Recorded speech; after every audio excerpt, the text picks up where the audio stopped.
Even in the tensions of Jerusalem, the presence of Jesus radiated a peace that touched even the hardest heart. The city was restless. Jerusalem always was. A mixture of ancient stones, sacred rituals, foreign flags, and silent prayers vibrating through every alley. For the Roman governor, Pontius Pilate, it was a place of unpredictable storms, not of the weather, but of men's spirits. He had arrived in Judea with the discipline of the empire in his bones, armored in reason and rule. Yet, nothing in his Roman education had prepared him for the kind of unrest that seemed to haunt this land. Not from swords, not from rebellion, but from something deeper. Pilate had known rumors. They whispered through the marble corridors of the Praetorium and echoed in the marketplace. There was talk of a manna teacher, a prophet, a healer, a Nazarene who drew crowds not with banners, but with words. No riots, no coins changing hands, no promises of rebellion, just a voice. And yet, that voice carried something strange and unshakable, something the governor could not name. The first time Pilate saw him, it wasn't planned. He had been passing through the square, his cloak brushing against dust and murmurs, when a stillness among the crowd made him pause. There, beneath the shade of an old olive tree, stood a man, calm, silent, speaking with gentleness, but his words, though barely audible from the edge of the crowd, held a gravity that felt heavier than stone. Pilate didn't stay, he walked on. But he sent his most trusted aide, Manius, to listen and report back. Manius, a grandson of a former senator and fluent in Hebrew, returned shaken. I have read the Greeks, Manius told him. Plato, Socrates, all of them. But nothing comes close to the clarity and power of this man's words. What struck Pilate wasn't just the content of Jesus' teachings, it was the effect it had. The people did not cheer as they would for a zealot. They did not plead for favors as with a politician. They listened, like one listens to the sea at dawn. And for a moment, Pilate felt the subtle beginnings of a strange reverence for a man he had never met. Reports continued to flood the Praetorium, not of crimes, but of miracles. A blind beggar who could now see. A woman who had touched only the edge of his cloak and claimed her sickness had vanished. Even a dead child said to have breathed again after this man had entered the room. Still, Pilate dismissed most of them. Tales grew in retelling. Hope played tricks on men. But he could not ignore the effect Jesus had on the city, especially on those in power. The high priest visited him, veiled in piety, but cloaked in jealousy. They tried to convince him Jesus was dangerous, that his words challenged tradition, that his popularity threatened balance. But Pilate saw it clearly. Their fear wasn't of Jesus' power, but of his purity. His words cut deeper than any sword could, not because they incited rebellion, but because they pierced the soul. One morning, with tensions rising and the whispers turning to chants, Pilate summoned Jesus, not as an enemy, not as a criminal, but as a man, intrigued by another. As Jesus entered the hall, something strange happened. Pilate, a commander who had faced barbarian hordes and judged criminals with unwavering certainty, felt his breath catch. There was no gold on the man. No guards, no scrolls, no ceremony, but his presence is still the room. His eyes were like no eyes Pilate had seen, not cold like those of hardened generals, not pleading like those of prisoners, but calm deep like waters that knew ancient secrets. Jesus didn't speak right away. He didn't need to. His silence was weightier than many men's arguments. When he did speak, it was not in defiance nor in fear. He spoke with a gentle firmness that didn't ask to be believed, it simply was. Pilate found himself listening more as a student than a judge. You speak of peace, Pilate finally said, but your words have caused division. Jesus looked at him and answered softly, I bring peace, not as the world gives. I bring peace that unsettles, because it wakes the soul. In that moment, Pilate realized something he could never say aloud. He was afraid not of Jesus, but of what he made him feel. Vulnerable, small, moved. The governor had never believed in gods. Rome had many, and he had bowed to them as duty required. But now, in the presence of this Nazarene, the concept of divinity no longer felt carved in stone, but alive, breathing, real. Days passed. But the impression remained. Jesus continued walking among the people, and Pilate allowed it. Despite the pressure from the temple, he granted him freedom. It was not Roman law that protected Jesus, it was a silent reverence, a recognition that this man was not ordinary. There was something sacred in his simplicity, and Pilate, for all his worldly wisdom, could not explain it. He often wondered what it was, the miracles, the teachings, number.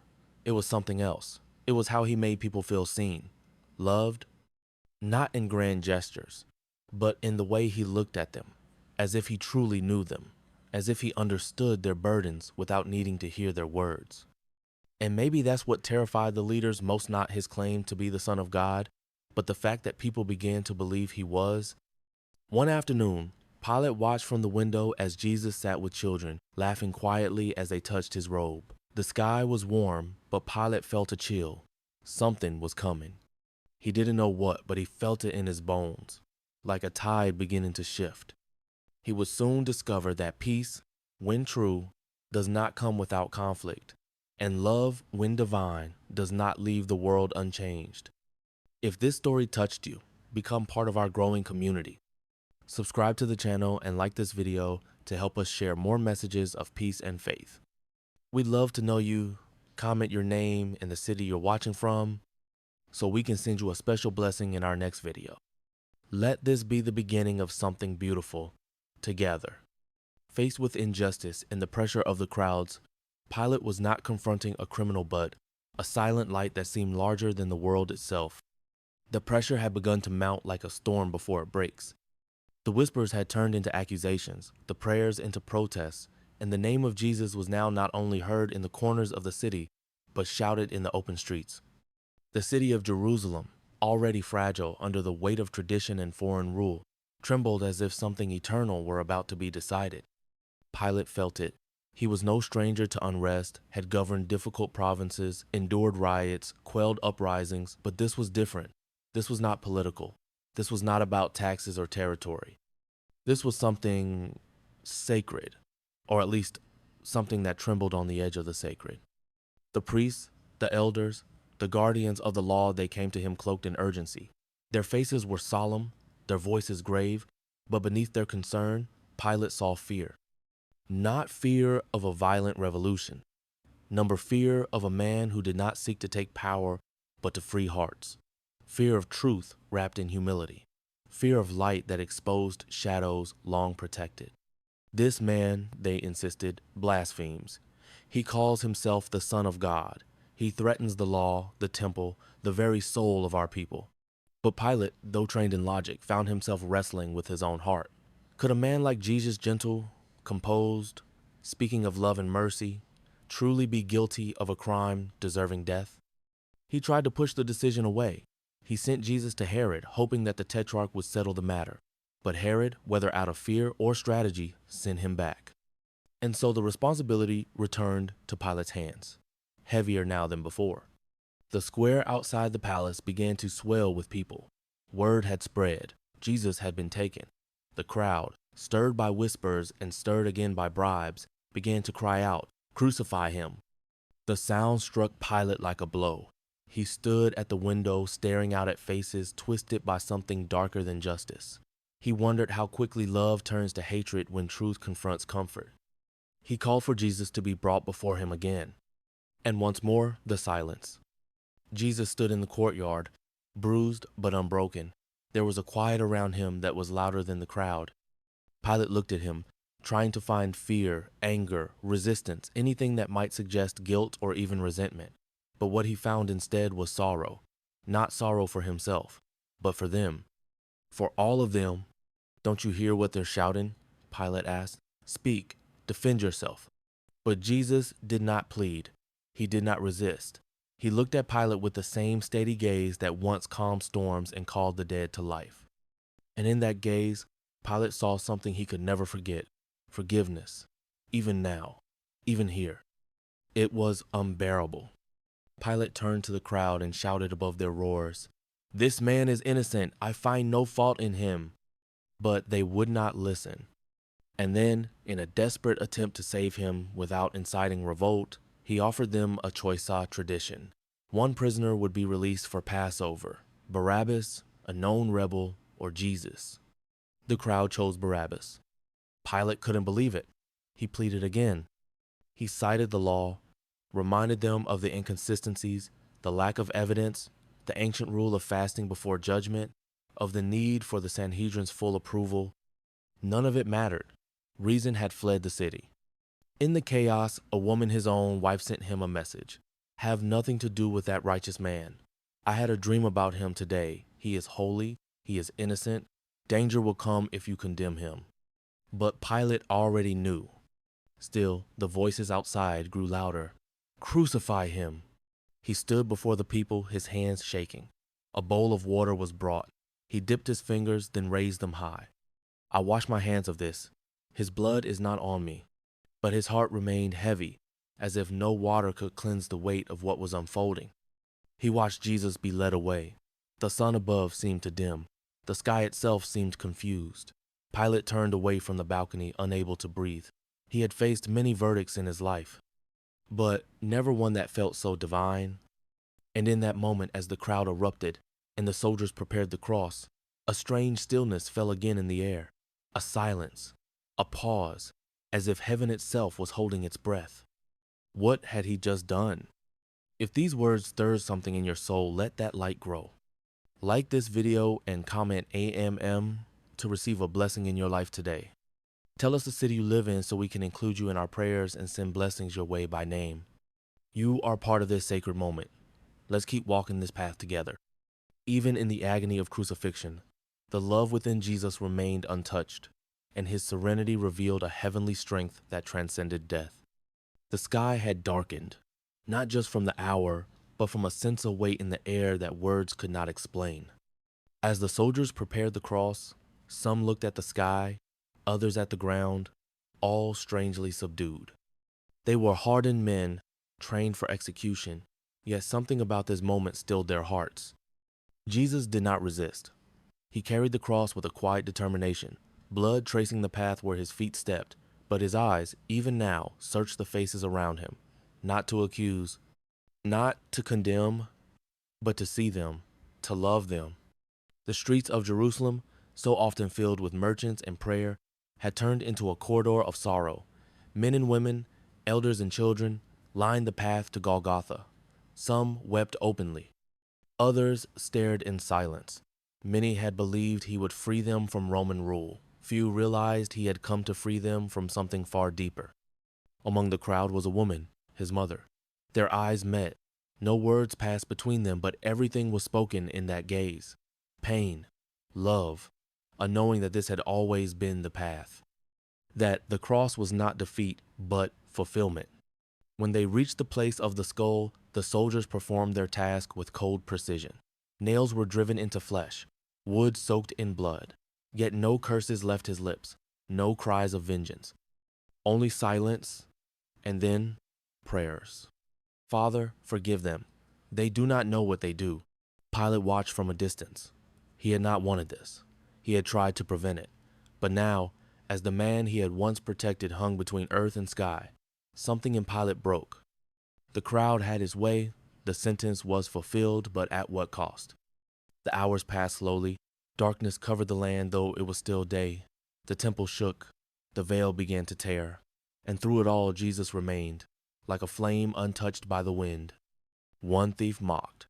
The other, humbled by the presence beside him, whispered a plea. Remember me when you come into your kingdom. And to him, Jesus promised paradise. He was still loving, still giving, even as his own life slipped away. As the final breath left his body, it was not in despair, but in surrender. Father, into your hands I commit my spirit. At that moment, the earth trembled, rocks split open, graves cracked. And in that thunderous silence that followed, a Roman centurion, one who had crucified countless men, dropped to his knees and spoke with awe. Truly, this was the Son of God. Pilate heard the words. He looked again to the hill and saw what no law could explain. This was not merely death. This was a turning of the world. Something had passed. Something had changed. He felt it not as a ruler, but as a man.